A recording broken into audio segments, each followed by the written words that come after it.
So there are three reasons why I still don't want to use the AppWrite platform for serious projects. For those of you who are not familiar, AppWrite is a backend as a service platform that was launched in 2019. It's something similar to a MongoDB Atlas, but not quite the same. It allows developers to build, deploy, and manage mobile, web, and server applications more easily. They offer ready-made APIs that cover everything from authentication to database management. Some of its core features are database management, authentication, cloud functions, real-time updates, file storage, permissions and security, and more. The first thing that I don't like about that platform is the pricing. So they say that they are fully transparent, which is a great thing, and I appreciate that. You can indeed see how each feature gonna cost you.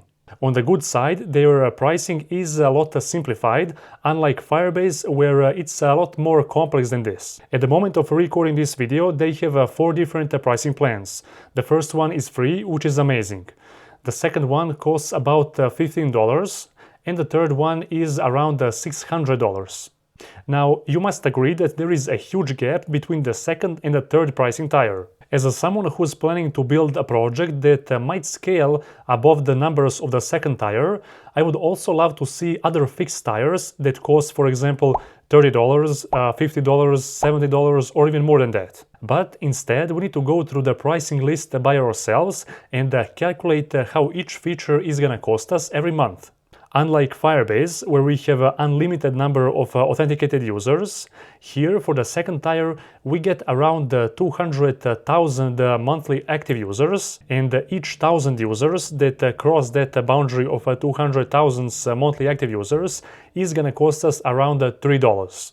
So I'm just comparing the numbers at this point. I'm not saying that they are too expensive. On the other hand, on AppWrite we have unlimited numbers of reads and writes, which is a little bit strange, because usually platforms do put the pricing on that specifically. But I'm guessing that they are trying to attract new developers with that policy. I just hope that they don't remove it in the future, but we will see about that. The second thing that I'm waiting for them to release is a Kotlin multi-platform library. So don't get me wrong, they do have quite a lot of different SDKs, including the one for Android and iOS. But since we are going in that Kotlin multi-platform direction, where we can build applications for both the mobile platforms using a single code base, I would rather choose a platform that offers a Kotlin multi-platform library than the one that doesn't. MongoDB Atlas, for instance, had one amazing SDK that allowed us to sync the data between the remote database and the local one, which was amazing. But unfortunately, they are shutting it down. Which brings me to my third reason, and that is trust. So I have recently experienced a deprecation of a MongoDB device sync feature, so I have wasted around 2 weeks migrating away from that deprecated MongoDB device sync feature, but when I think about it, everything is a lesson.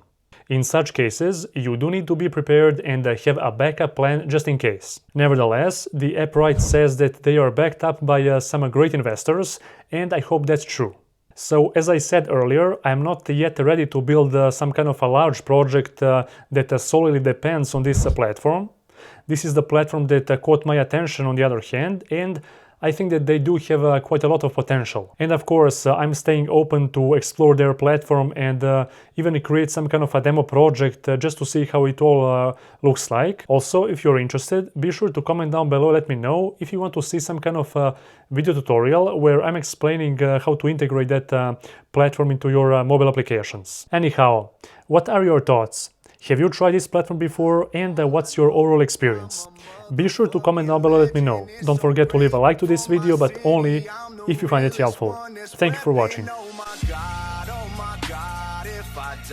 I'm a legend when they lay me down to rest.